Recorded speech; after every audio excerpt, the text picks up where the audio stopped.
So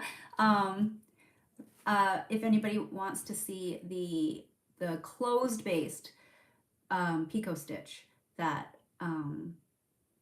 that was pulled today as part of the Woven Picot Stitch, it's like a variation on it. You can watch this video to see the setup for that. So I'm gonna just turn the camera around. I have to make this quick because I do have to go to an appointment soon, so I want to make sure I get this done, and you guys can watch it whenever you have a moment. Okay. Alrighty. Just make sure I can see. Hi, Aubrey. All right, let's see. The closed base picot is, oh, hi Arlene, I see you too, is just like the other one with the exception of how you set up those warp stitches. So you're gonna put your anchoring needle or pin in however long you want that picot stitch to be. So if I want it to be, this is the base of it and this is the tip of it, so this will be the length of it right here, okay? And then what you do is you're gonna get your thread, go in from at the bottom, so towards the point end, close to where that anchoring needle is coming out or coming back out on top of the fabric. And then what you want to do is go around. So then you're going to take this and go counterclockwise underneath the top of that anchoring needle and continue counterclockwise underneath the bottom of it. And then, and pull it fairly tight, I guess, but again, not so tight that anything starts to pucker. Although I don't think you can really make it pucker that much because this needle is holding everything in place. And then what you do is you come back around, this time clockwise. Let me kind of separate. So now you can see how these warp threads are set up. You still have 3 of them. So what the difference was that you don't need to go back down into the fabric with setting up your warp threads. You just wrap it around this anchoring needle. Okay, and then from there you can start to weave. So you can turn the needle around if you need to, and then I'm going to start going under. And again, be careful not to split your threads. Under, over, under. Okay, and then I'll push up towards the top. And then pull those up towards that top of the needle, okay? And then I like to just rotate, so I'll go back and forth. So again, lefties, you'll probably do the reverse of me. And so I ended on under, so this time I'm going to come back the other direction, over, under, over. So there's a lot of rotating. Don't get dizzy. I'm going to go around, back and forth. And then you find your rhythm. You just kind of weave back and forth. So again, I ended over the 3rd warp. So I'm going to go under it this time, going in the other direction, over the middle one, and then under the last one, and pull. And everything, again, you just want to tuck up close to the top. So this is a nice one because when you release it, you'll get to have it sort of free form, almost, it's kind of like a nice little fluffy tail feather or eyebrows or whatever. You could, I guess you could, I mean, you could use it as wings too, that like if they're flappy wings that you don't attach them. I mean, you can do the same thing with the with the regular woven picot. But if you wanted the base of it to be narrower, then this is the alternative. Yeah, so you basically just repeat like that, same thing. I'm gonna go back.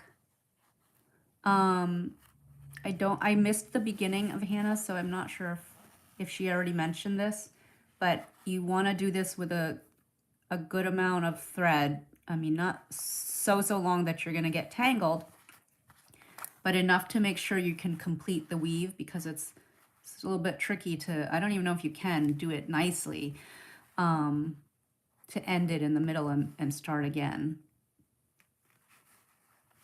Okay, you just alternate. Back and forth, back and forth. I'm speed weaving now. This is speedy for me.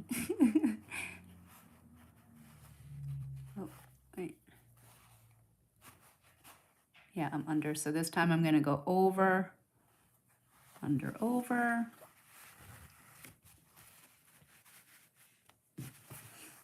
Isn't it funny that when, there are stitches that Hannah would really prefer not to pull, and then there are stitches, and they're usually the ones that I wish I was pulling because I tend to like those a little bit more crazy, I don't know. I guess, again, it goes with our personalities of what type of stitchers we are. But yeah, but Hannah did a great job. Good job, Hannah.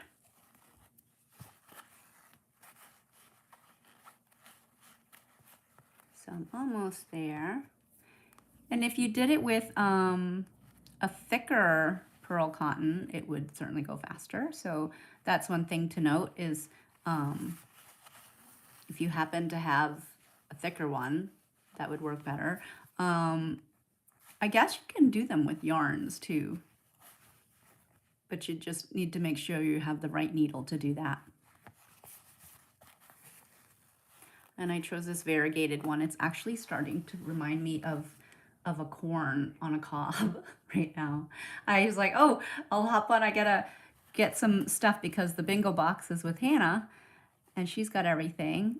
But I do have things, but just not the exact one that we would demo on. So I kind of quickly grabbed whatever I had laying around.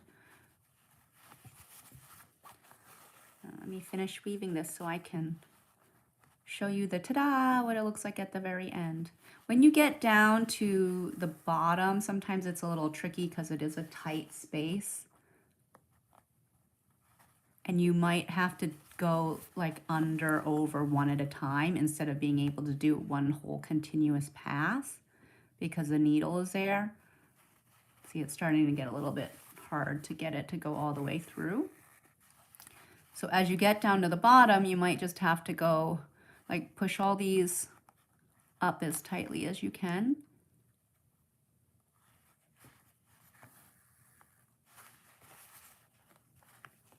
So here I may need to just go under and then pull it and then go over and under and pull it. So instead of being able to do it all in one shot, you might just need to separate it.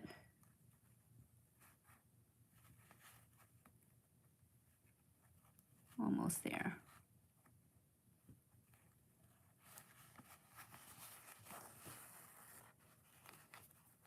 Okay, and I think I can maybe get one more. Let's see if we can squeeze one more in. This is going to be a tricky one. Can I find that other warp thread? There it is. Under, over, and under.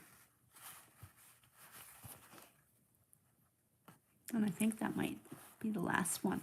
Okay, so once you've filled all that in, you can kind of redistribute them. And then you pull the needle out, and then you can put this needle back in.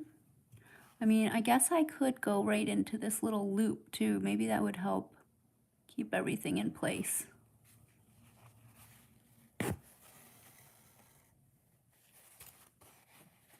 And so this one gets to be floppity. And it's a little bit twisty. Now you could, of course, still tack this down if you'd like. And so the difference is on the base of it, it's really more like, really like a feather shape. See, it's narrower at the bottom instead of being wide, okay? And then at the back, you just tack it off or tie it off.